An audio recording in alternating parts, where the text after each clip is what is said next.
Assalamualaikum warahmatullahi taala wabarakatuh. Kita diakan palal Fatihah buat junjungan alam Nabi besar Muhammad sallallahu alaihi wasallam, para sahabat dan keluarga beliau, dan kita diberikan syafaat oleh beliau kelak di hari kiamat bi barakatil Fatihah.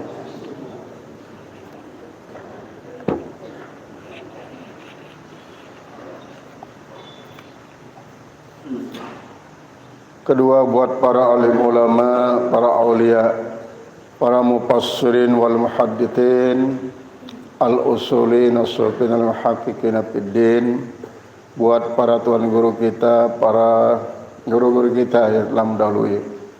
Semoga Allah menerima segala macam amal ibadah beliau itu, diampuni segala kesalahannya, jadikan kubur-kubur beliau menjadi taman-taman surga, bukan jurang neraka. Dan mudah-mudahan kita yang menjadi murid-murid beliau yang masih hidup diberikan warisan ilmu pengetahuan yang bermanfaat dunia dan akhirat, berikan umur panjang untuk senantiasa berbuat taat dan jauh dari berbagai macam maksiat dan mungkarat, dapatkan rezeki dengan cara mudah berlimpah, dan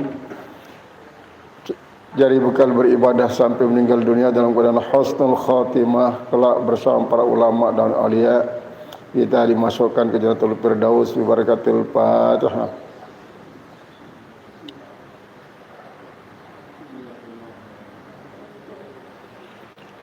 Terakhir, buat para kedua orang tua kita, kakek dan nenek kita, paman dan bibi kita, terus para leluhur kita, kemudian para anak-anak kita, para zuriyah kita. Semoga Allah menjadikan mereka menjadi hamba-hamba Allah yang patut mendapatkan balasan surga dari amal salehnya, dan mengampuni dosa salah mereka sehingga pantas mereka jauh daripada api neraka. Jadikan kubur-kubur mereka menjadi taman-taman surga dan bukan jurang neraka. Kita mohonkan juga semua yang sakit supaya diberikan kesehatan, afiatan oleh Allah. Yang dalam keadaan kesulitan diganti kesulitannya dengan kemudahan, dan dalam keadaan susah diganti susahnya dengan kesenangan. Yang sengsara dibahagiakan, yang musafir mencari rezeki, mencari ilmu, keluar daerah maupun luar negeri diberikan ilmu dan rezeki yang berlimpah dan barakah. Yang berumrah dan ziarah ke Rasulullah, jadikan umrah makbulah mahmudah, barakatul Fatihah.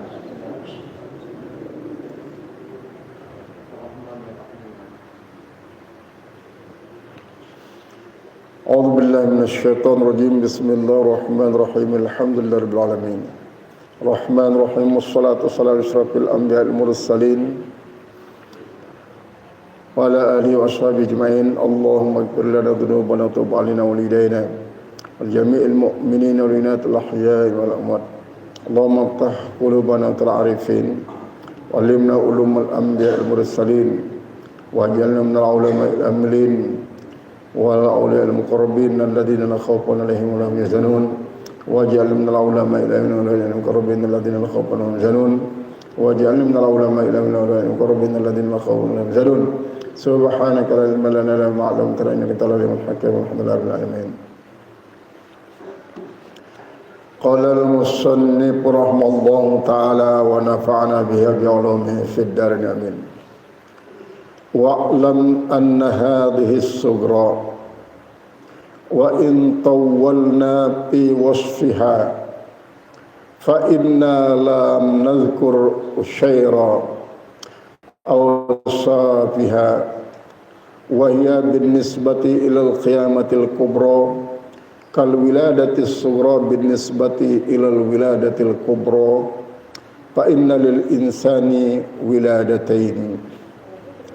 Wa'lam, dan ketahuilah oleh sekalian kamu, anna hadhihi sughra, bahwasanya yang kecil ini, kiamat kecil maksudnya. Wa in tawwalna, dan sekalipun kita perpanjang pembahasannya, pembahasannya fi wasfiha, pada mensifatkannya, fa inna lam nazkur, maka sungguhnya kita belum bisa menyebut usyairu awsafiha, yaitu persepuluh kecil daripada sifat-sifatnya dibangsakan kepada kelahiran besar. Fa inna lil insani wiladati, sungguhnya manusia itu punya dua wiladah, dua kelahiran, kecil dan besar. Mana dia? Ahdahuma, salah satu daripada kedua kelahiran itu, al-khuruju minas sulbi wat tara'ibi, keluarnya dari sulbi dan taraib, ila mustauda'il arhami, kepada tempat penyimpanan di dalam rahim, bahwa fir rahmi, maka dia di dalam rahim, fi qararin makin, pada tempat penyimpanan yang sangat-sangat tangguh, sangat kukuh, ila qadrin ma'lum, sampai kepada ukuran tertentu, walahu fi sulukihi, dan baginya pada perjalanannya,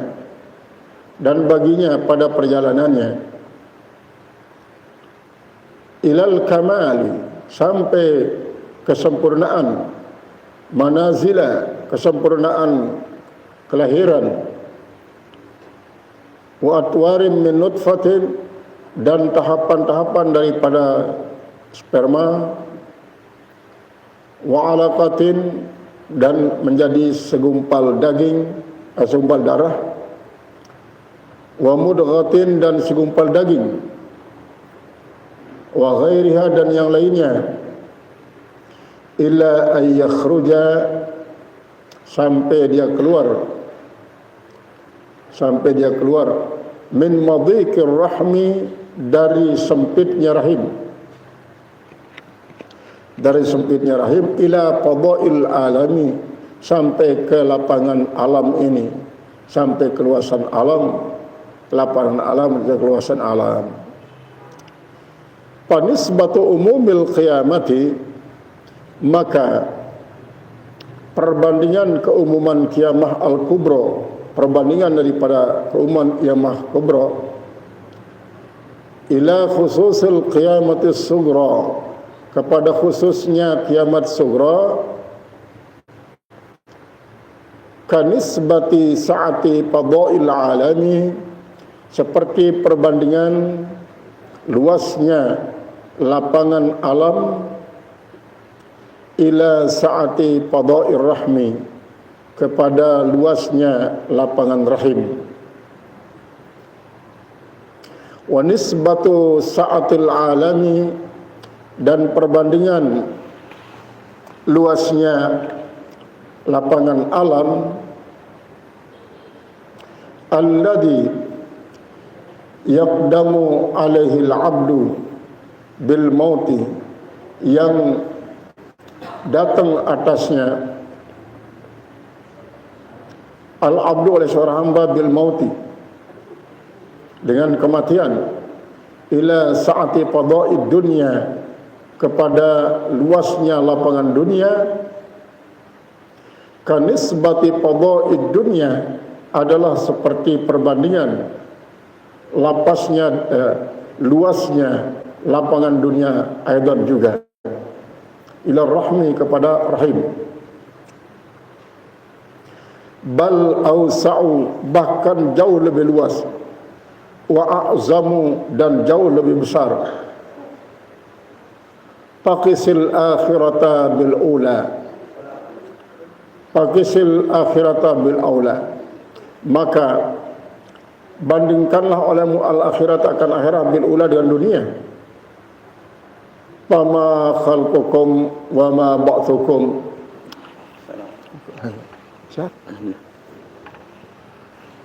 Fama khalqukum, maka alangkah fama khalqukum wa la ba'thukum, maka tidak adalah antara penciptaan kalian dan antara pembangkitan kalian illa kanafsin wahidatin, kecuali bagikan satu kali napas, kecuali bagikan satu kali napas.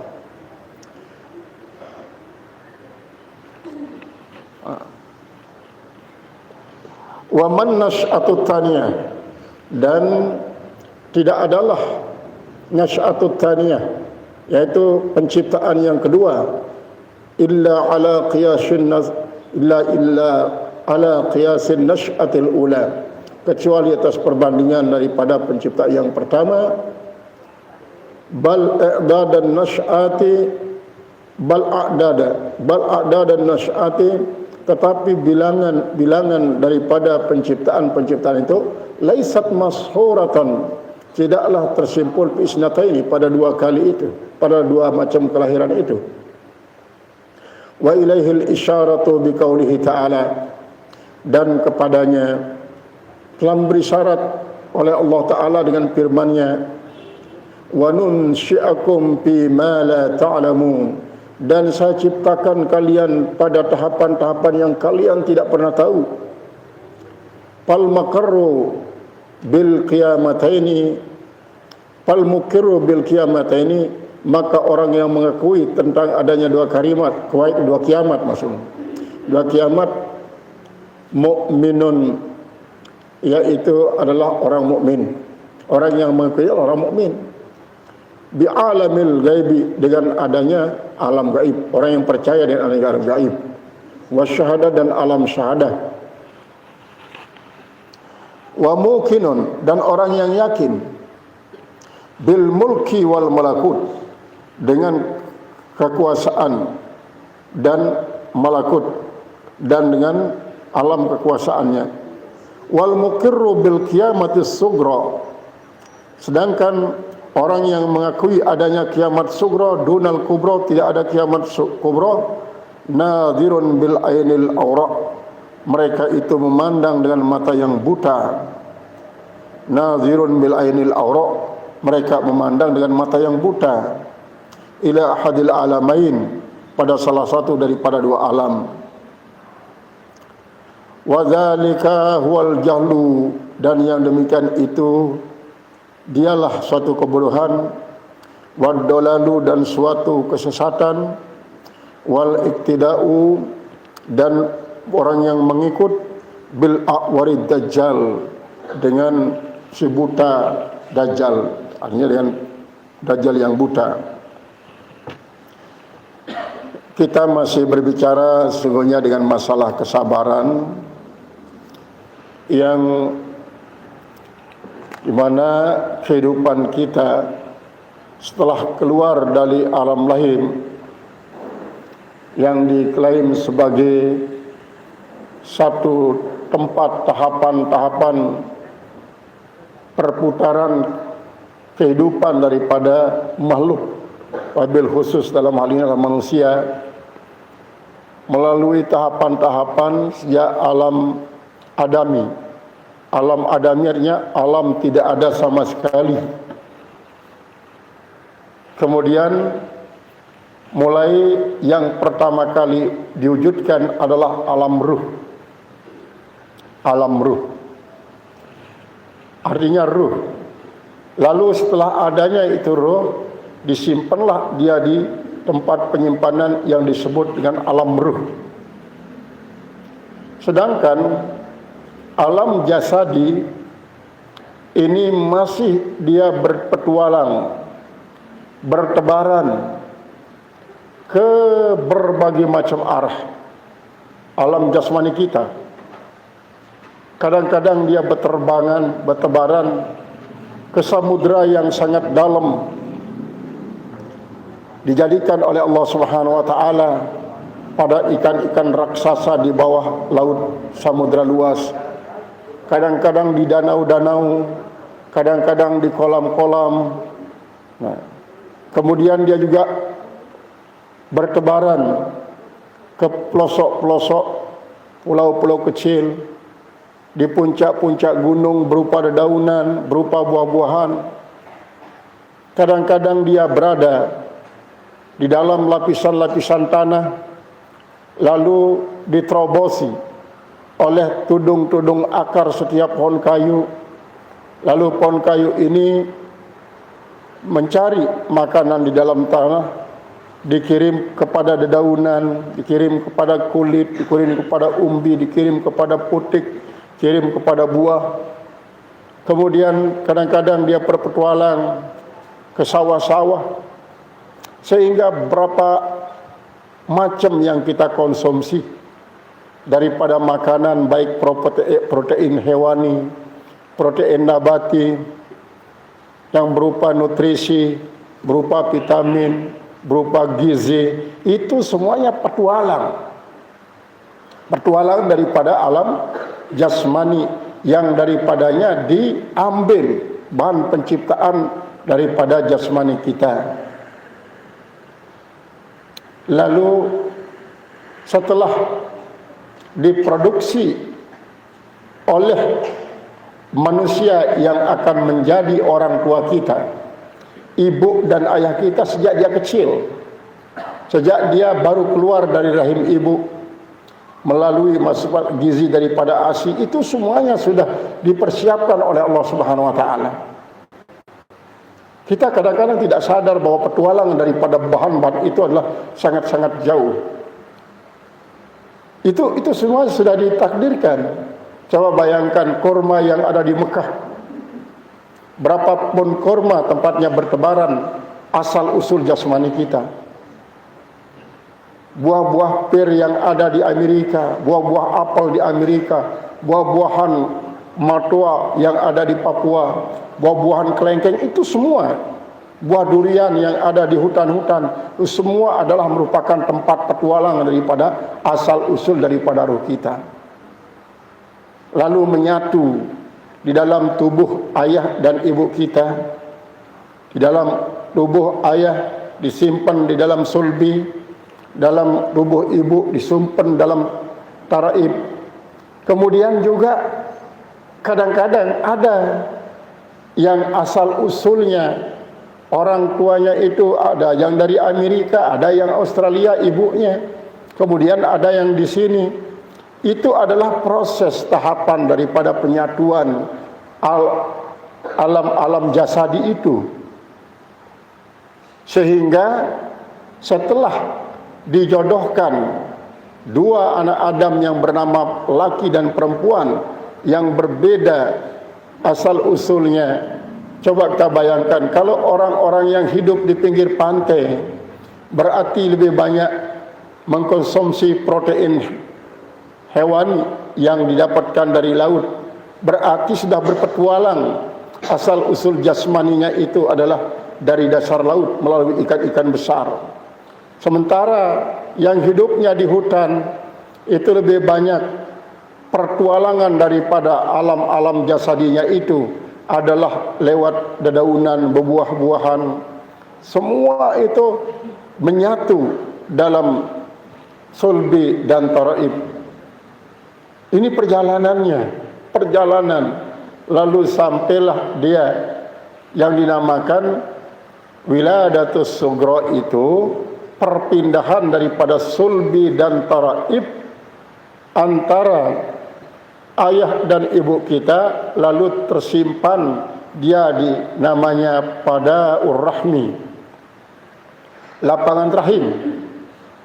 Ya Allah, kalau kita coba renungi apa yang dilakukan oleh Allah Subhanahu wa taala ini, betapa kuasanya Allah menyatukan semua protein-protein yang sudah bertebaran di sana sini itu di dalam sulbi ayah kita, dalam taraib ibu kita, lalu tersimpan dalam rahim ibu kita dalam waktu tertentu.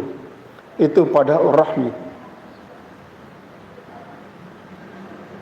Ketika sudah sampai waktunya, maka sampailah saatnya untuk mengalami wiladatul kubra.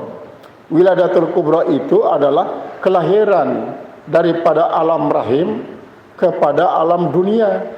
Alam rahim yang boleh dibilang sangat-sangat sempit kalau dibanding dengan petualangan sekian miliar kali alam jasadi itu yang bertebaran di sekian juta bahkan sekian miliar tempat, disatukan dalam alam rahim lalu dikeluarkan.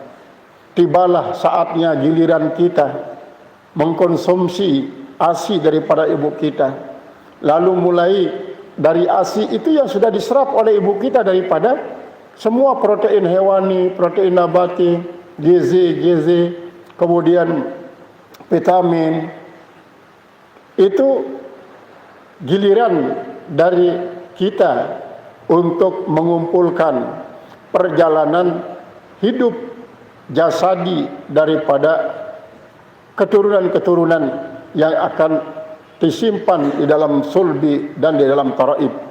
Dan begitu juga seperti yang pertama tadi itu, yang sudah berpetualang ke seluruh tempat menyatu di dalam sulbi dan taraib, kemudian lahir lagi dalam yang namanya wiladatul sugra dan wiladatul kubra. Dalam perjalanan ini semuanya tidak pernah ada luput daripada catatan Allah Subhanahu wa taala.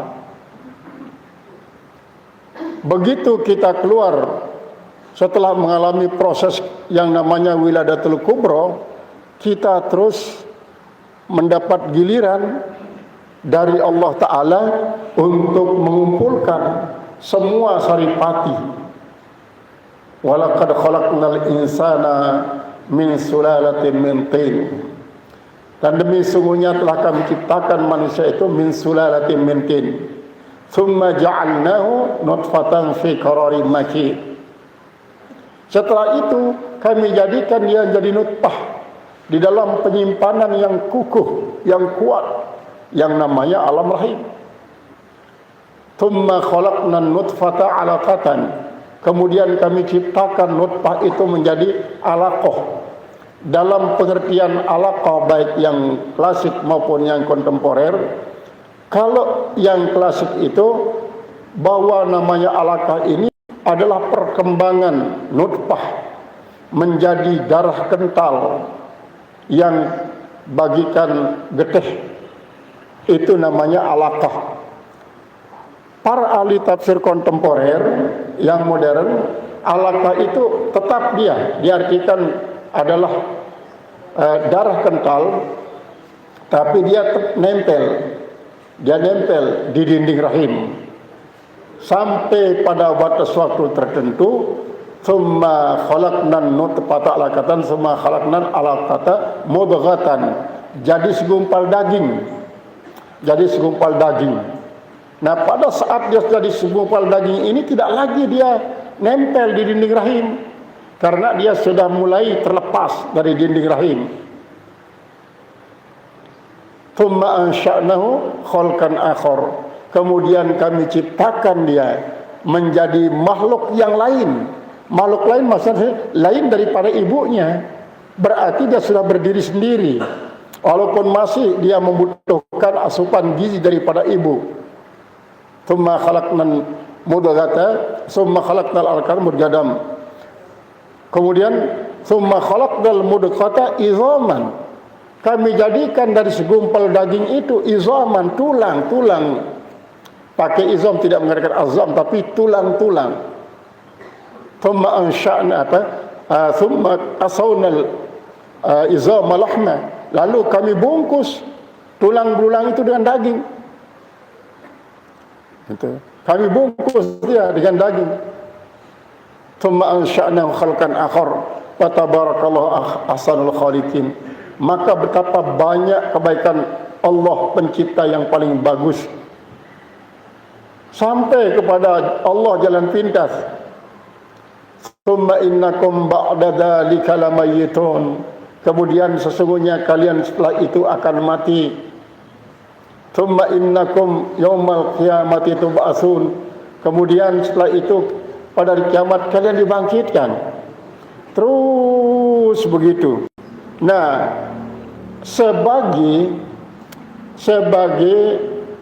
kebiasaan daripada makhluk yang namanya manusia, ketika dia sudah memiliki puncak pertumbuhan badannya, kemudian dengan sebab sesuatu ketika dia sudah mencapai puncak ke pertumbuhan badan itu bisa mengecil, semakin mengecil, mungkin dengan sebab penyakit dan ini sampailah kepada meninggal dunia. Meninggal dunia berarti di situ kembali menjadi tanah, dan semua ini akan diserap oleh pori-pori tanah. Lalu pori-pori tanah itu kadang-kadang membagikan kepada rumput, kepada pohon-pohon kayu. Kemudian rumput dimakan oleh kambing. Kambing ini nanti bertebaran, ada yang dikirim ke Mekah menjadi dam, ada yang dikirim ke Australia, ada yang dikirim, pokoknya ada yang dibikin jadi bakso dan lain sebagainya. Ini sirkulasi daripada kehidupan itu tidak pernah putus. Kehidupan jasmani manusia lagi nanti akan tumbuh. Bayangkan bagaimana Allah akan menciptakan dia menjadi khalqan jadid, makhluk yang baru.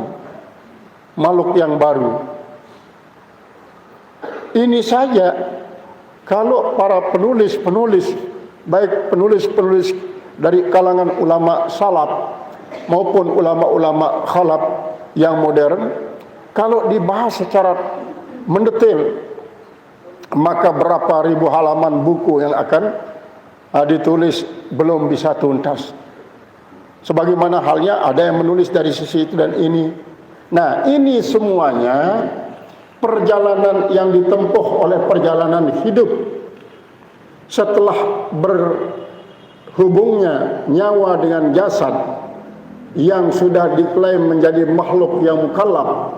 Maka pada saat itu Allah Subhanahu wa taala menjadikan ada yang hidupnya memiliki perjalanan lurus, jadi suluknya itu mustaqim, sulukul mustaqim, perjalanan yang lurus, tidak terkontaminasi oleh apapun, bagikan batu yang sangat licin. Ketika ada debu, begitu angin tiba, debu itu ditiup, maka tinggallah salda, yaitu batu licin. Begitu turun hujan, debu habis. Ini orang yang suluknya lurus. Ada yang suluknya berliku-liku. Kadang-kadang di saat dia jalan itu terbentur oleh pandangan mata, menyebabkan dia berdosa, kemudian dikirim kepada pikirannya, dia menghayalkan itu dan ini, lewat pikirannya dia berdosa. Di saat berjalan dia juga kadang-kadang mendengarkan sesuatu menyebabkan berdosa, dikirim lagi, dikonsumsi oleh pikirannya, oleh hayalannya, semakin bertambah dosa, terus bertambah dosa. Kalau Allah tidak memberikan alat kepada kita untuk membersihkan semua itu, maka tentu tidak akan pernah berkurang dosa-dosa kita. Maka Allah Subhanahu wa taala menciptakan yang namanya taubat untuk membersihkan apa yang ia alami. Kiamat ini hanya kiamat sugro saja, tidak ada kiamat kubro. Adanya kematian saja, dan bahkan itu ada yang mengatakan reinkarnasi, kehidupan kembali, di mana nyawa-nyawa yang sudah tidak dipakai oleh jasad-jasad yang sudah melebur di dalam tanah mencari cangkangnya lagi, mencari tubuh baru, maka itulah terjadi reinkarnasi. Nah, ini di dalam syariat agama kita, dalam ilmu marifat pun tidak mengenal yang namanya reinkarnasi, yaitu dengan adanya bahwa roh yang sudah keluar dari jasadnya itu, dia penasaran lalu mencari tubuh baru untuk ditempati. Sehingga kalau kita percaya terhadap adanya reinkarnasi, berarti nyawa yang kita pakai sekarang ini boleh jadi sudah dipakai sebelumnya berpuluh-puluh kali. Boleh jadi berpuluh-puluh kali sudah dipakai sebelumnya. Nanti ketika dia keluar dari jasad kita juga dipakai lagi oleh jasadnya. Sedangkan menurut ajaran agama kita diajarkan bahwa satu jasad, satu nyawa, satu nyawa, satu jasad. Setelah dia dipakai satu kali, disimpan dia. Kemudian nanti pada saatnya, pada hari pembangkitan, maka dimasukkan lagi kepada jasad yang dipakai dulu. Tidak pernah dia masuk kepada jasad yang lain. Tidak pernah salah alamat itu, roh akan masuk kepada jasad lain. Nah, ini keyakinan yang diajarkan oleh agama kita. Nah, sehingga dengan seperti itulah kita dapat mengusahakan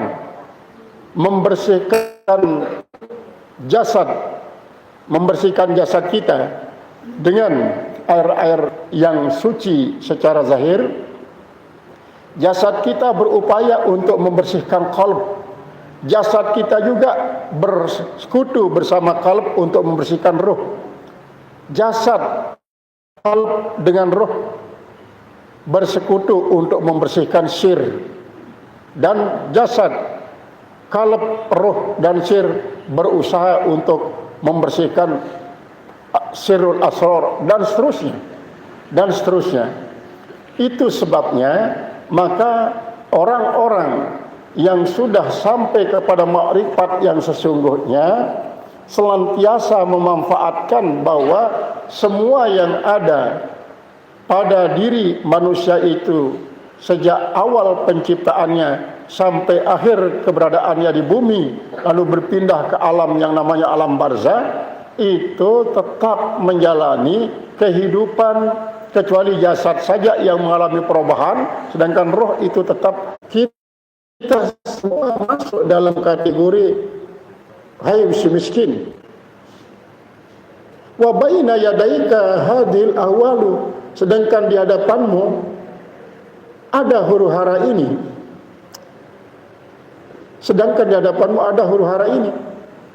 Fa in kunta la tu'minu bil qiyamatil kubra, maka jika ada engkau tidak beriman dengan adanya kiamat kubra, bil jahli wad dalal, dengan sebab kebodohan dan sebab kesesatan, apala tukfika dalalatul qiyamatis sughra, apakah tidak cukup bagimu adanya petunjuk-petunjuk daripada kiamat sughra?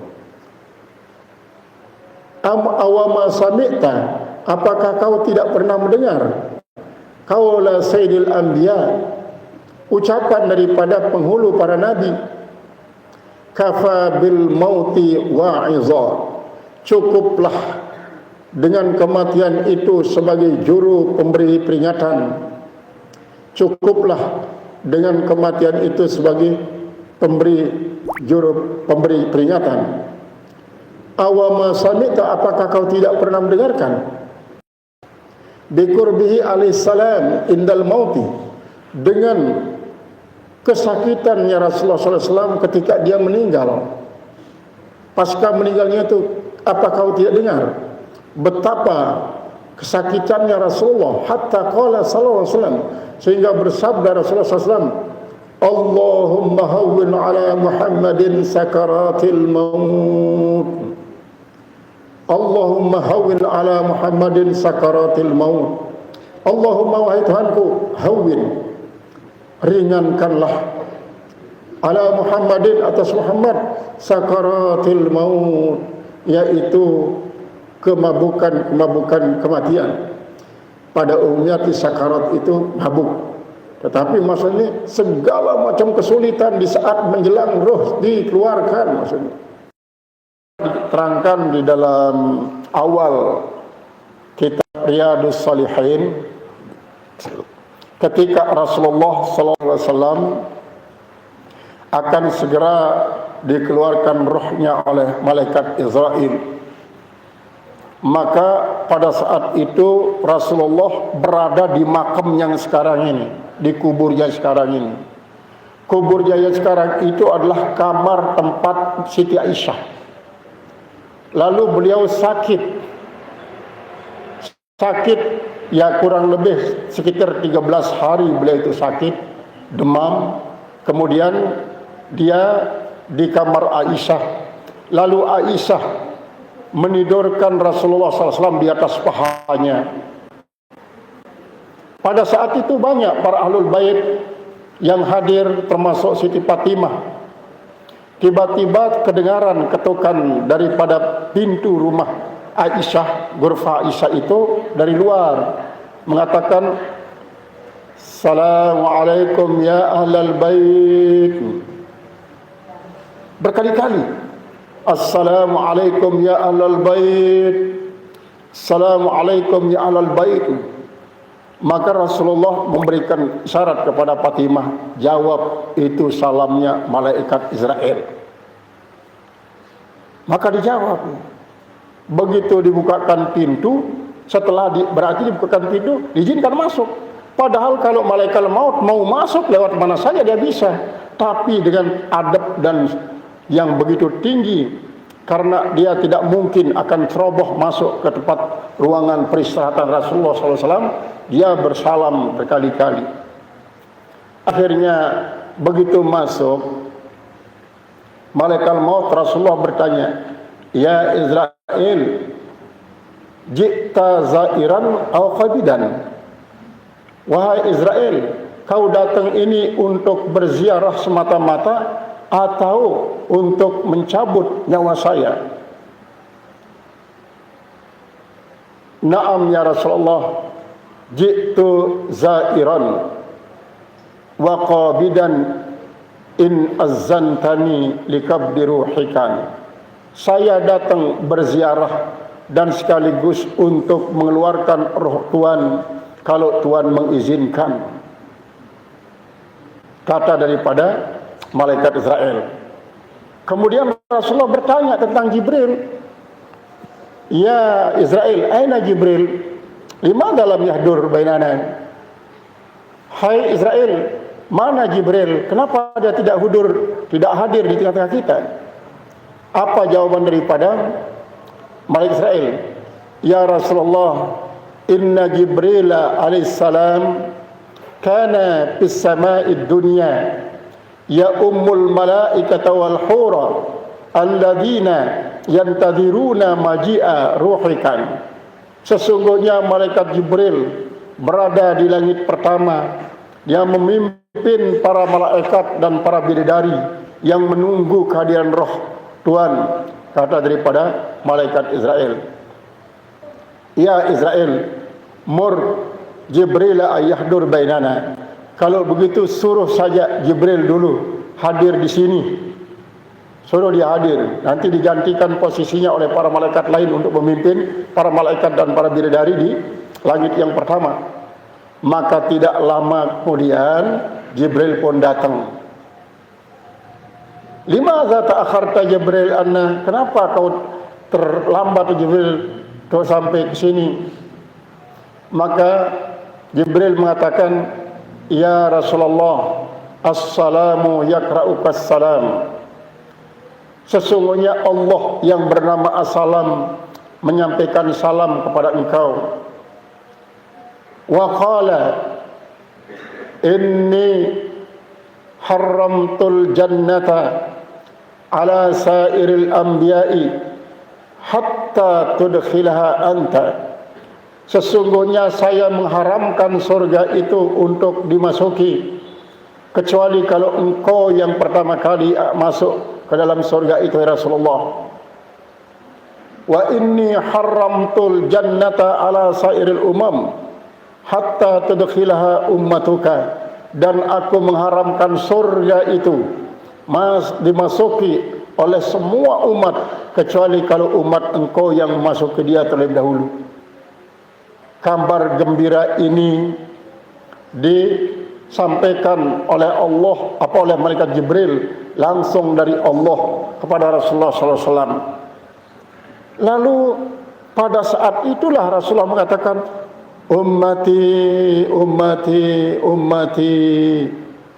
Wahai umatku, wahai umatku, wahai umatku. An-nisa'a, an-nisa'a, an-nisa'a. Lindungilah kaum perempuan, ayomilah kaum perempuan, selamatlah kaum perempuan, arahkanlah kaum perempuan. sampai kepada beliau mengatakan as-salata as-salata as-salata, sambil beliau itu dalam keadaan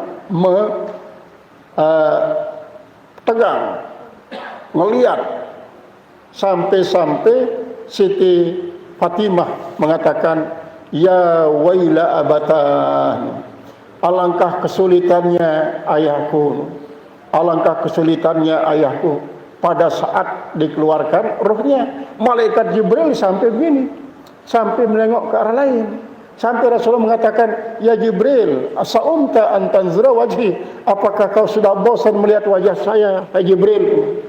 Laisa kadzalik ya Rasulullah, walakin la asbiru an anzura wajhaka inda hadzal halin. Sesungguhnya ya Rasulullah, bukan saya bosan melihat wajahmu, tapi saya tidak tega ya Rasulullah melihat wajahmu yang sedang kesakitan begini, saya tidak tega. Sampai Malaikat Fatimah mengatakan, ya wailata abatan, alangkah kesulitannya ayahku. Maka Rasulullah mengatakan, ya benati, wahai anakku, la waila li abaki ba'da hadzal, tidak akan ada kesulitan bagi bapak engkau setelah hari ini. Nah, dari sinilah kita dapat mengetahui kalau orang yang soleh, orang alim, dia kesulitan keluar rohnya sampai dia menggigil atau ngelihat-ngelinting, tidak keluar-keluar rohnya karena sakitan, itu merupakan akhir daripada kesulitan duniawi yang dialami, merupakan akhir kesulitan. Tapi ketika orang itu enak-enak baru selesai makan, kadang-kadang dia meninggal dunia padahal dia orang jahat. Baru selesai bersenang-senang dia meninggal dunia padahal dia orang jahat. Maka itu tandanya merupakan akhir daripada kesenangan duniawi yang dialami. Nah, itulah pengalaman daripada Rasulullah. Makanya Rasulullah mengatakan sampai begitu berdoa, Allahumma hawwin ala Muhammadin sakaratil maut, Allahumma hawwin ala Muhammadin sakarat. Pada saat itu sampai dia bertanya kepada malaikat Jibril, malaikat Israel, ya begini sakitnya Israel dikeluarkan roh, ini sudah sangat-sangat halus ya Rasulullah, sangat-sangat halus cara saya mengeluarkan dia. Bayangkan betapa kesulitannya orang pada keluar roh, padahal Rasulullah tak punya kesalahan sedikit pun. Nah, jadi apalagi orang-orang yang tidak memiliki kebagusan akan dipersulit keluar rohnya, walaupun kelihatannya dia tenang-tenang saja pada saat itu dia meninggal dunia. Kelihatannya tidak ada masalah. Itu menurut pandangan manusia, sebagai pandangan mata kasar manusia. Itu sebabnya pertama malaikat Siti Maryam. Siti Maryam kan puasanya itu adalah sol sepanjang hidup. Dia hanya berbuka dan makan sahur sama. Dia buka pada saat makan sahur dan makan sahur pada saat buka. Itu Siti Maryam. Makanya Rasulullah di dalam kitab Majalis Saniyah itu diriwayatkan bahwa kalau kalian mau puasa, puasalah seperti saya, yaitu Senin Kemis dan Kemis Senin Kemis. Kalau kalian mau puasa, puasalah seperti puasa Nabi Daud, sehari puasa dan sehari tidak. Kalau kalian mau, puasalah seperti puasa Nabi Sulaiman, dia puasa 3 hari setiap bulan. Kalau kalian mau puasa seperti puasanya Nabi Isa setiap hari, tetapi beliau ada buka, makan sahurnya nanti berbeda. Sampai kepada kalau kalian mau puasa silahkan seperti puasanya Siti Maryam, 1 kali dia buka dan makan sahur hanya di waktu sahur saja. Walaupun begitu, ketika dia meninggal dunia di puncak gunung yang tidak pernah ada orang menjangkau tempat itu, pada saat Nabi Isa sungguhnya sudah dinaikkan ke langit. Maka setelah beberapa tahun Nabi Isa datang ke tempat pemakaman ibunya. Padahal makaman ibunya itu dimakamkan oleh para malaikat, dipandikan oleh para bidadari. Setelah beberapa tahun datanglah berziarah Nabi Isa alaihissalam turun dari langit kedua. Lalu dia bertanya kepada ibunya, "Gimana bunda, rasanya orang dikeluarkan ruhnya?" Maka seolah-olah Siti Maryam mengatakan, "Nak, kalau kau bisa tidak mati, tidak usah mati." Karena betapa sakitnya orang yang dikeluarkan rohnya. Sampai sekarang ini belum saya bisa lupakan sakitnya orang yang dikeluarkan rohnya. Kemudian Abdullah bin Umar juga pernah berziarah ke makam ayahandanya, makam Sayyidina Umar, di kuburnya yang sebelah kirinya kubur daripada Abu Bakar Siddiq. Setelah 45 tahun dia ziarah, lalu komunikasi dengan orang tuanya, bagaimana ayahanda merasakan sakitnya proses pengeluaran ruh.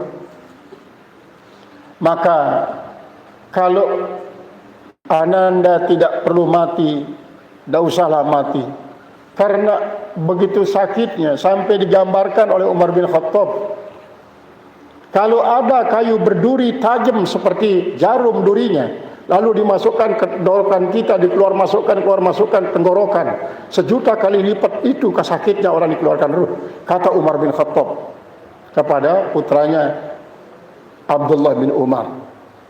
Nah, ini menunjukkan bahwa sakaratul maut itu adalah sangat-sangat kesulitan. Kita merasakan puncak kesakitan duniawi dan yang langsung akan berganti dia dengan kemudahan ukhrawi. Maka oleh sebab itu di dalam kitab yang seperti perukunan doa ini tidak pernah dilupakan oleh para ulama-ulama salaf saleh, oleh ulama-ulama kita yang dahulu, para kiai-kiai yang mengatakan yaitu seperti ini. Allahumma ini apa ini? Yaitu wa afiatan fil jasadi wa ziyadatan fil ilmi barakatan fil rizqi wa tawbatan qabla al maut rahmatan dal maut maghfiratan dal maut. Allahumma hawwin alaina fi sakarana. Alaina itu ala lidaror. Ya Allah, permudahkan kesulitan kami fi sakaratil maut, pada waktu sakaratul maut. Itu makna alaina, hawwin alaina, ringankanlah kesulitan kami fi sakaratil maut, pada waktu sakaratul maut. Nah, bisa kita langsung tanpa alaina. Misalnya Allahumma hawwin lana sakaratil maut. Karena sakarat maut ini sungguhnya yang kita minta supaya ringan. Tidak alaina, karena alaina juga itu kesulitan sakaratul maut. Misalnya di dalam doa khatmul Quran juga di situ dikatakan, tidak mengatakan hawwin alaina fi sakaratil, tapi hawwin alaina sakaratul maut. Karena yang ditakuti itu sakaratnya itu, sakaratul maut itu. Nah, bayangkan Nabi sendiri mengatakan seperti itu. Allahumma hawwin ala Muhammadin sakaratil maut. Jadi sakaratnya ini yang mabuknya itu ya. Mabuknya maut. Mabuknya maut.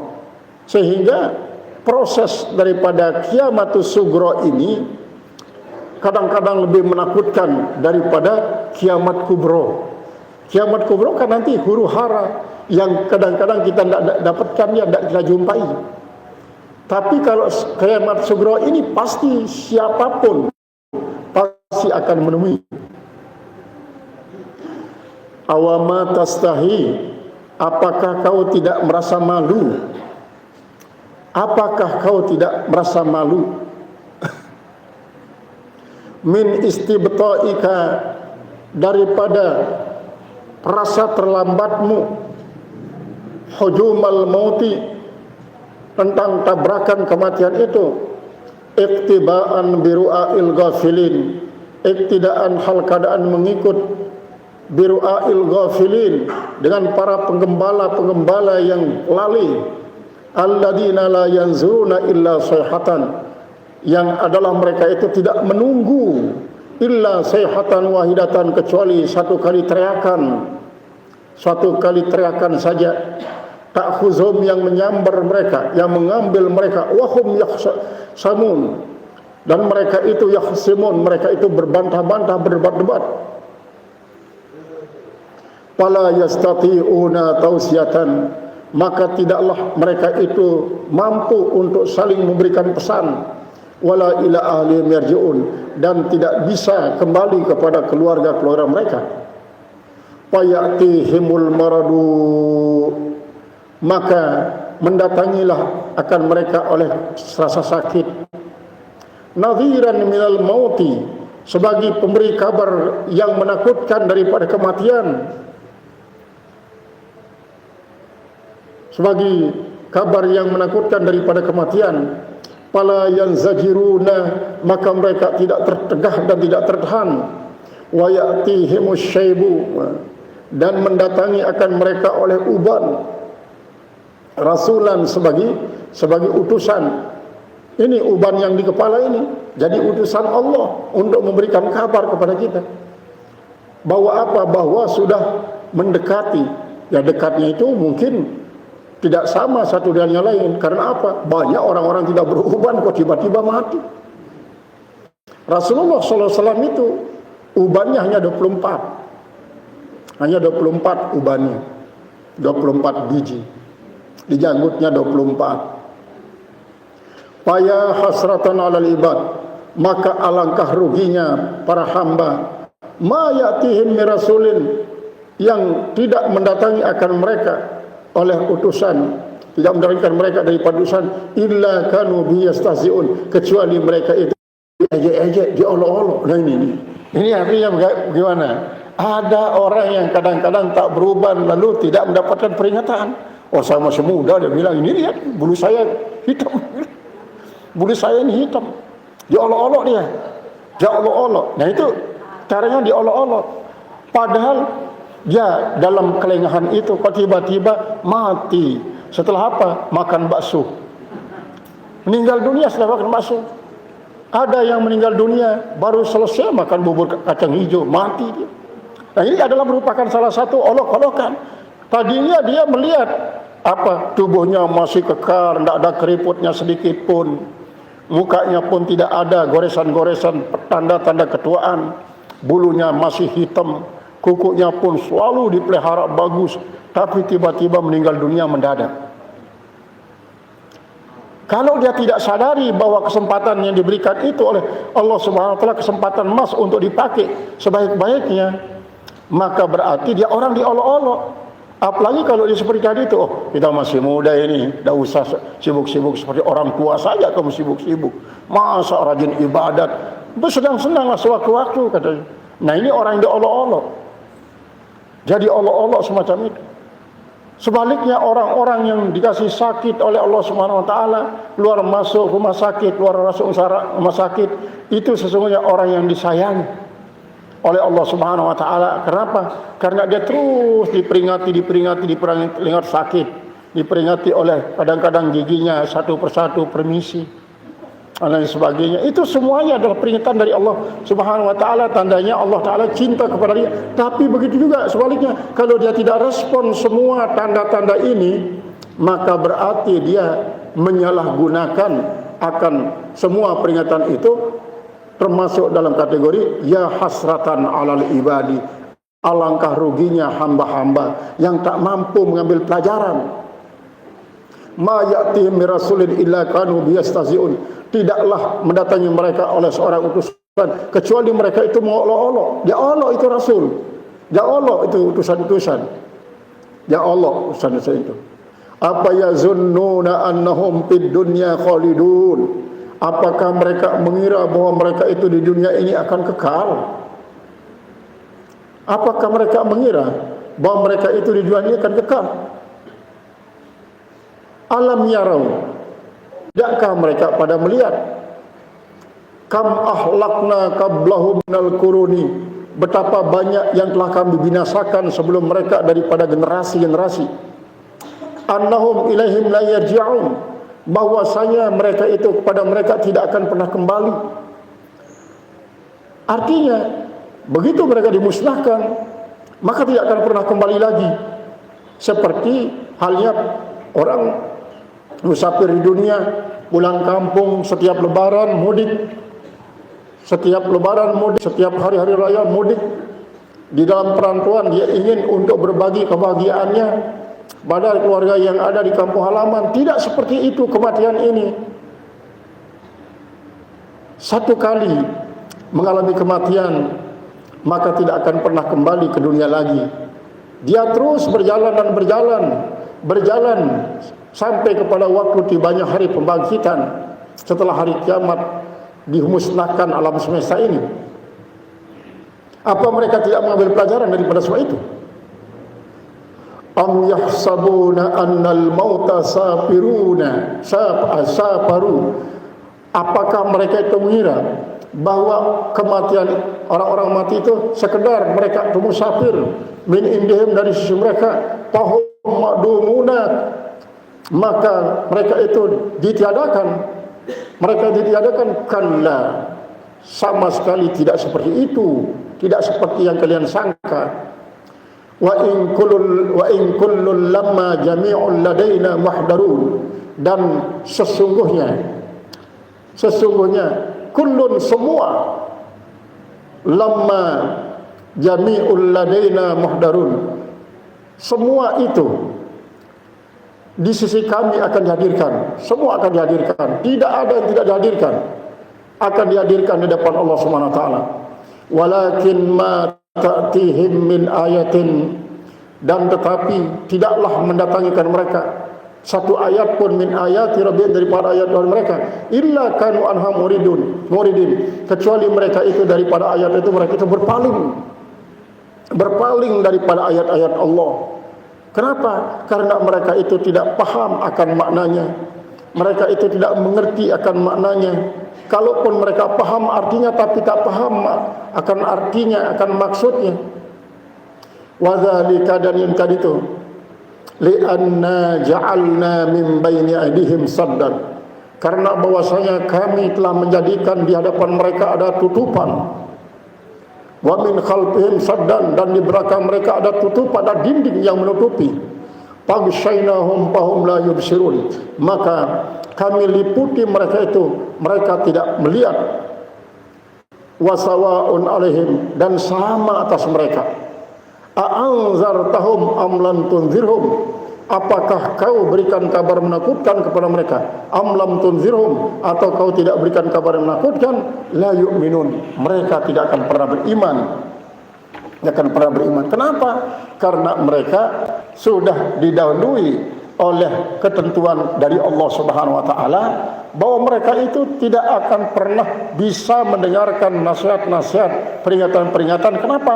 Karena dijadikan hati mereka itu gersang, hati mereka itu keras. Itu keras hatinya, lebih keras daripada batu yang keras. Karena batu sekeras apapun dia bisa menjadi lekuk dengan tetesan air hujan dari tahun ke tahun, menjadi lekuk. Sementara hati mereka dibacakan ayat-ayat Allah mental, dibacakan hadis-hadis Rasulullah mental, dibacakan, pokoknya semua mental, tidak ada yang melekat di dalam hati mereka. Akhirnya mereka tetap saja seperti keadaannya semula sampai meninggal dunia. Ini yang kita harus berlindung. Artinya supaya hati kita ini lunak. Tandanya hati lunak itu dia suka memberikan nasihat, dia suka dia suka menerima nasihat. Sehingga kekerasan hati, kalau kita tidak pernah berupaya untuk menyadari dia sebagai suatu hati keras yang menolak segala macam peringatan, maka akan dibawa mati. Maka itulah yang dimaksudkan mut bijaizikum, matilah kalian dengan sebab kemarahan kalian. Artinya pertahankanlah kemarahan kalian sampai mati. Karena apa? Diperingati tidak mau mendapat peringatan, dinasihati tidak menerima penasihatan. Itu yang diuraikan oleh beliau tentang kematian sugro sebagai kiamat sugro, kemudian ada kelahiran sugro dan kelahiran kubro sebagaimana adanya kiamat sugro dan kiamat kubro. Wala narji'u ilal ghordi. Coba kita sekarang kembali kepada tujuan, artinya pembahasan pokok pembahasan. Fa inna hadhihi talwihatun, maka semua ini merupakan tafsiran-tafsiran yang terbentang di tepi-tepi surat. Talwihatun tusiru ila umurin, dia memberi isyarat kepada beberapa perkara. Hiya a'la min ulumil muamalati, dia adalah lebih tinggi daripada ilmu-ilmu muamalat. Panakulu, maka kita mengatakan zahara, nampaklah, telah nyatalah, anna sabra ibaratun an sabati ba'itid din, bahwa sabar itu merupakan ibarat daripada tetapnya pembangkit agama. Itu kan dulu sudah dikasih tahu, sabar itu kehidupan ini ada yang membutuhkan ba'isuddin dan ba'isus syahwat, motivasi agama dan motivasi syahwat. Fi muka wa mati ba'isil hawa, yaitu sabatu ba'isuddin ini jadi alat untuk melawan akan ba'isil hawa. Wa hadhil mukawamatu min khassatil adamin, dan ini perlawanan adalah daripada khususiat daripada anak Adam.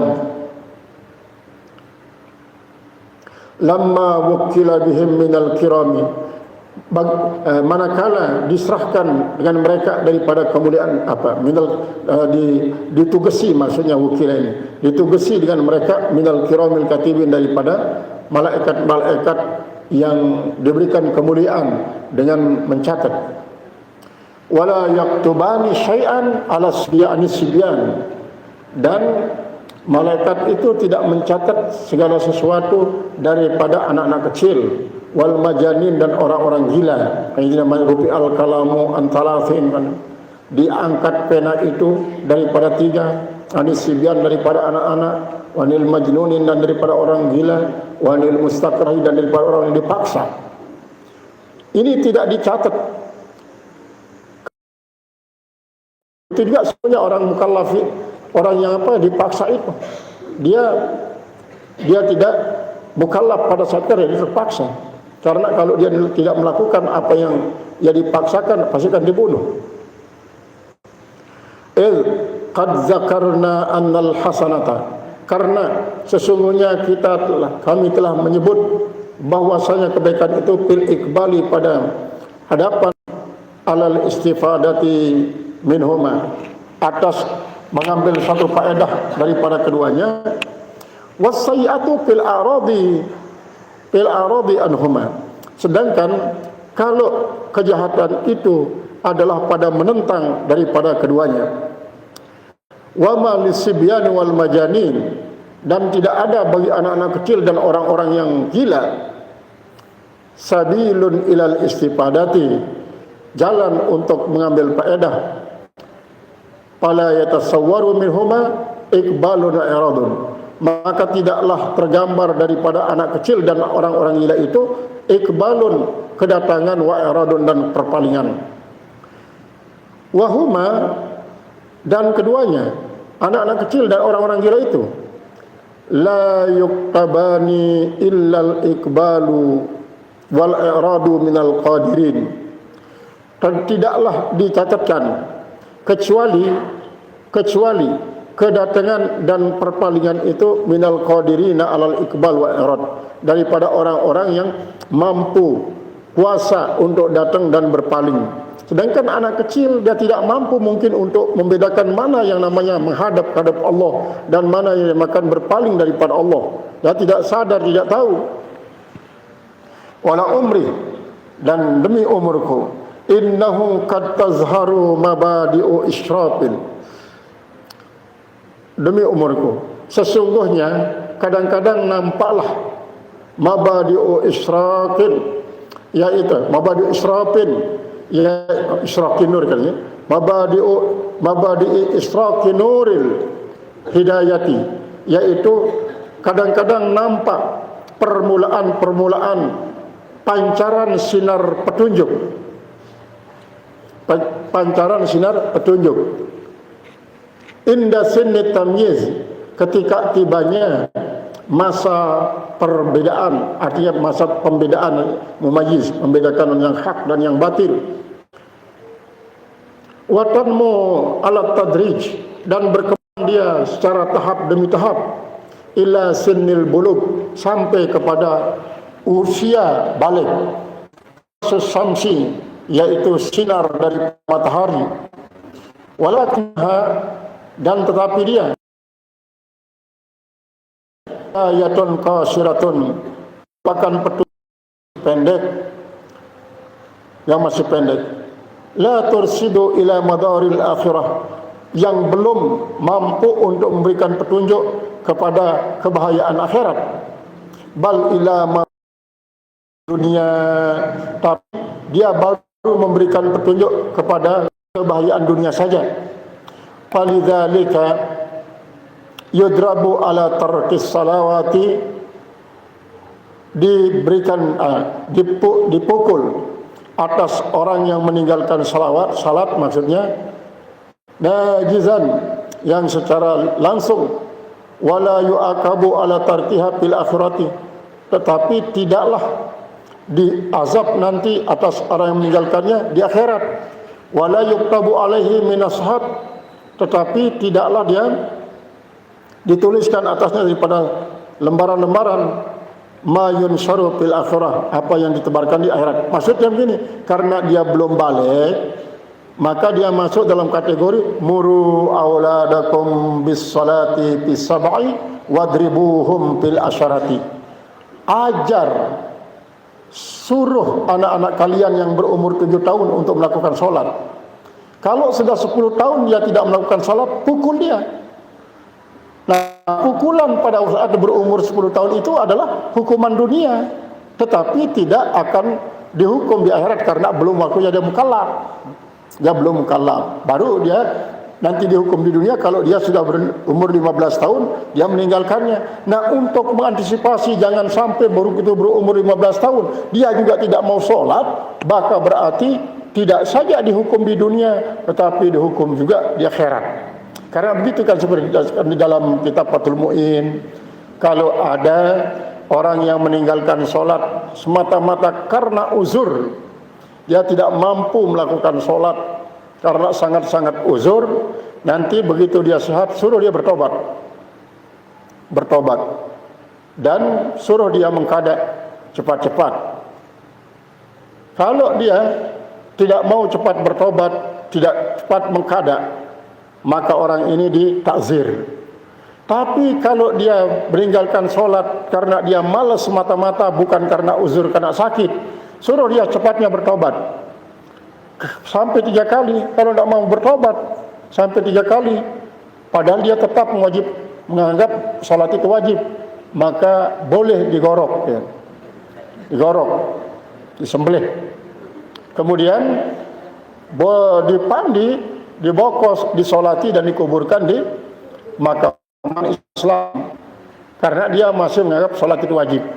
Nah, yang ketiga, yaitu yang meninggalkan sholat karena tidak menganggap sholat itu wajib, kafirlah dia. Suruh bertobat 3 kali. Wow, untuk apa saya bertobat, orang saya tidak wajib sholat? Tetap dia mengatakan tidak wajib sholat.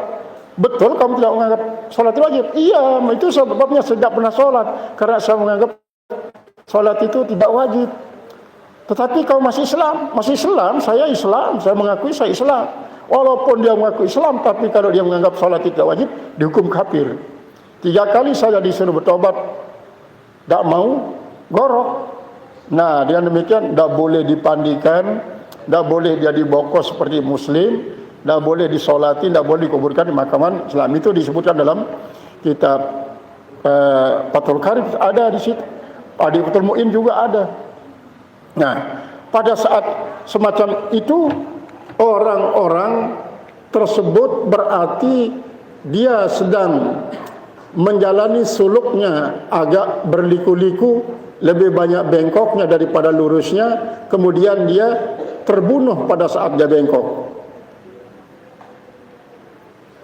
Begitu juga kalau ya tidak dituliskan oleh malaikat kiraman katibin dan tidak menerima surat amalannya juga nanti di hari kiamat karena tidak ada dicatatkan pada yang masih kecil.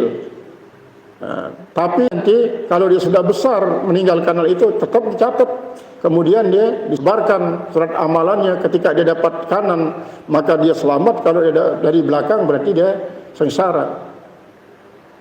Bal alal qayyimil adli, tetapi atas kelurusan yang adil, wal waliyil birri syafiqi, yaitu dan pemimpin baik yang bersifat lemah lembut.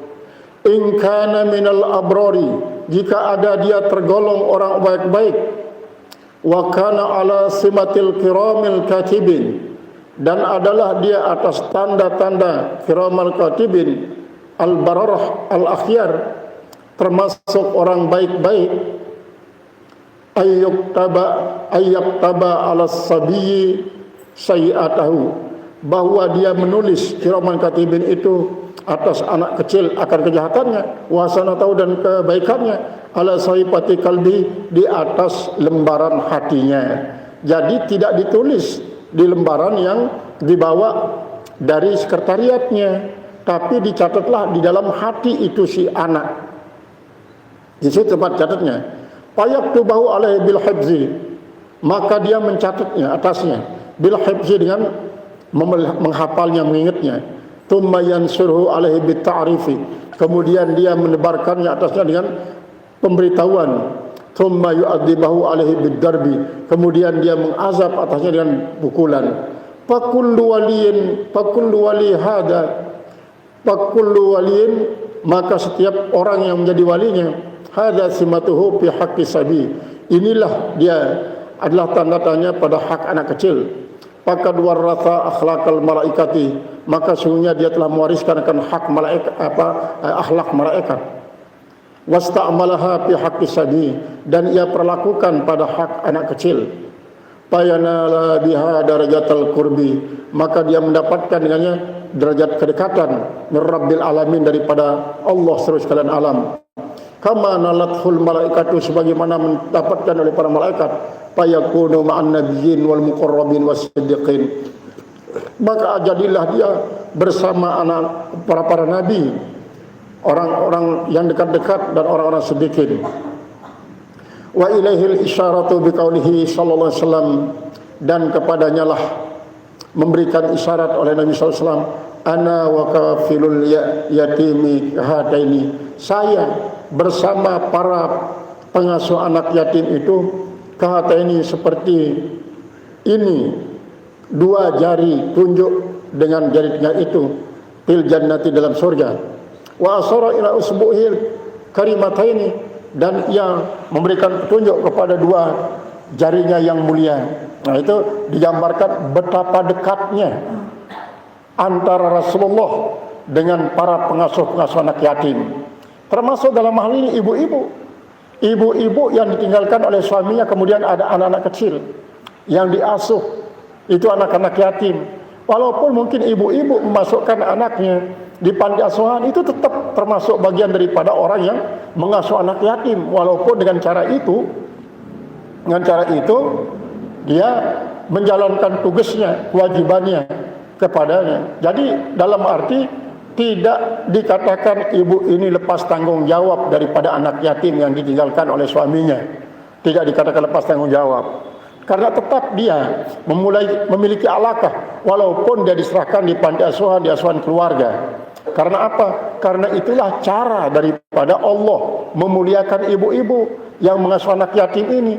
Walaupun mungkin kelihatannya ibu-ibu misalnya dalam mengasuh anak yatim itu, ya kok ini jarang ke masjid orang ini, jarang ikut ngaji orang ini, dia hanya sibuk mencari itu dan ini dengan alasan anak yatim yang ditinggalkan oleh suaminya. Walaupun begitu kelihatannya, sehingga tidak ada kelihatan dan ciri-ciri orang yang rajin ibadah, rajin sholat berjamaah, rajin ngaji. Tetapi Allah memuliakan dia dengan ditinggalkannya anak yatim tersebut, sampai kadang-kadang anak yatim ini dewasa. Karena begitu kita mendapatkan sejarah para orang-orang besar, baik besar dalam segi keagamaan maupun kedua, pada umumnya ada anak-anak yatim. Coba bayangkan Sayyidi Syekh Abdul Qadir Al-Jilani, Imam Ghazali, Imam Syafi'i, kemudian termasuk Imam Zarkashi. Itu semua anak-anak yatim yang dibesarkan oleh ibu-ibunya yang miskin. Bayangkan Imam Ghazali, dia diserahkan di panti asuhan oleh ibunya, yang penting kau dapat makan nak. Tetapi dasar Imam Ghazali anak jenius, di panti asuhan itu dia mendapatkan ilmu seluas-luasnya, terutama sekali yang berkaitan dengan fisika, kimia, biologi, matematika, astronomi, astrologi, itu dikuasai oleh Imam Ghazali. Nah, kecerdasannya dalam ilmu inilah yang menyebabkan dia sangat jenius dalam ilmu agama, sampai dapat menyusun kitab-kitab besar seperti salah satunya Ihya Ulumuddin ini. Ihya Ulumuddin ini sampai 200 kitab yang ditulis oleh beliau. Nah, ini adalah termasuk Imam Suyuti. Imam Suyuti, tapi kalau Imam Suyuti itu hanya 80 yang dikarang kitab. 80 kitab yang dikarang. Salah satu juga yang besar Imam Suyuti kiramnya Al-Khasaisul Kubra. Al-Khasaisul Kubra itu adalah yang berbicara tentang khususiat Nabi besar Muhammad SAW dibanding dengan nabi-nabi rasul yang lain. Ini pada umumnya anak-anak yatim. Dalam arti apa? Kalau seorang anak hanya dibesarkan oleh ibunya menjadi orang yang sangat cerdas, menjadi orang-orang sukses baik dunia maupun akhirat, maka tentu itu dijadikan sebagai kias aulawi. Apalagi kalau dia dibesarkan oleh ayah dan ibu. Kenapa anak-anak yatim itu sukses diasuh oleh ibunya sendiri? Karena pada saat itu ibunya kadang-kadang sambil sedih, sambil duka, dia ingat kepada Allah, mendoakan anak-anaknya, sehingga menjadi orang-orang yang luar biasa. Coba bayangkan Imam Syafi'i. Imam Syafi'i dibawa TKW oleh ibunya dari Palestina ke Mekah. Kemudian tidak ada yang digunakan untuk membiayai ngajinya Imam Syafi'i, disuruh dia ngaji sambil tidur, sehingga orang tidak mengira bahwa dia sedang ngaji, supaya dia tidak diminta uang. Karena kalau dimintai pun tidak ada yang akan dikasih. Ibunya bilang, apa? Mana dapat uang nak? Ini kontrakan rumah tidak bisa dibayar sampai sekarang. Sanggup tidak ada. Bagaimana saya akan berikan kawan? Tapi ingat, jangan berhenti mengaji. Dalam usia semacam itu Imam Syafi'i sudah dikatakan oleh Imam Ishaq, nah habis sudah ilmu Mekah ini kau sedot. Dah habis ilmu Mekah ini. Kalau begitu sekarang lanjutkan pengajianmu ke Madinah. Situ ada guru besar yang namanya Imam Malik. Kau harus belajar di situ. Nah, inilah yang diceritakan kemarin oleh Syekh Ala itu. Pada saat apa? Dia ngaji selalu begini Imam Syafi'i, kayak orang main layang-layang. Begini. Sampai dikatakan orang gila. Itu betul itu. Akhirnya tanya, nak, kok kenapa kamu begini? Pada saat saya menjelaskan kau tidak dengar. Begini tuan, saya kan tidak punya bolpen, tidak punya kertas. Akhirnya apa yang tuan jelaskan itu saya tulis di angin. Saya tulis dengan telunjuk saya ini dengan angin. Ini sudah jadi pena saya. Saya jadikan, kalau tidak percaya, saya akan ulangi apa yang dijelaskan oleh tuan tadi. Akhirnya sambil melihat oleh Imam Syafi'i, dia lihat angin itu. Dia baca ulang. Nah, inilah dia, orang-orang besar itu kebanyakannya lahir kadang-kadang sendirian karena ibu bapaknya cepat meninggal. Cepat meninggal. Begitu juga sesungguhnya Imam ini Sayyidi Syekh Abdul Qadir Al-Jilani dan yang lain-lain lah, baik yang berkaitan dengan masalah kenegaraan, masalah keduniaan, begitu. Maka oleh sebab itu ibu-ibu kita yang ditinggalkan mati oleh suaminya, sesungguhnya dia dimuliakan oleh Allah dengan adanya anak yatim ini. Dia dimuliakan, bukan dihinakan. Bagaimanapun miskinnya, sesungguhnya dia dimuliakan oleh Allah Subhanahu Wa Taala. Yang penting dia menghadapi semua itu dengan penuh kesabaran, supaya lebih banyak tawakal kepada Allah sambil tetap berikhtiar. Sebenarnya ibu-ibu daripada para ulama-ulama yang sukses pada masa lalu itu. Jangan mengatakan, oh itu masa lalu tidak seperti masalahnya sekarang, tidak seperti besar masalah sekarang. Sesungguhnya sama. Artinya dimanapun kita hidup, yang namanya rawan itu tetap ada. Maka Allah tidak akan memberikan kita ujian di luar kemampuan kita. Pasti sudah ditakar oleh Allah. Si fulan akan saya berikan ujian sesuai dengan kemampuannya untuk bertahan. Sama dengan anak sekolah. Masa anak sekolah kelas 1 diberikan ujian anak kelas 4 misalnya? Itu pasti akan disesuaikan. La yukallifullahu nafsan illa wus'aha. Allah tidak akan pernah memberikan ujian kepada hambanya kecuali sesuai dengan kemampuan yang sudah ditakar. Qala bayanu kaunis sabri nisful iman. Nah, nanti ini kita akan berbicara tentang bahwa apa sih makna daripada as-sabru nisful iman itu. Yang namanya kesabaran adalah merupakan bagian daripada iman, dan juga diberikan penjelasan panjang lebar oleh beliau sehingga kita betul-betul dapat gambaran yang banyak tentang an-sabru nisful iman. Jadi mudah-mudahan Allah Subhanahu wa taala menjadikan kita menjadi hamba-hambanya, pengikut para ulama-ulama salafus saleh, terutama sekali pengikut daripada Imam Ghazali yang kita kaji kitab sekarang ini. Mudah-mudahan kita bisa ditempatkan bersama beliau nanti di hari kiamat. Bi barakatil Fatihah.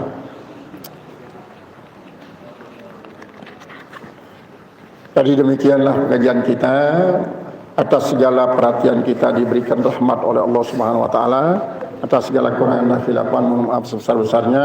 Assalamualaikum warahmatullahi wabarakatuh.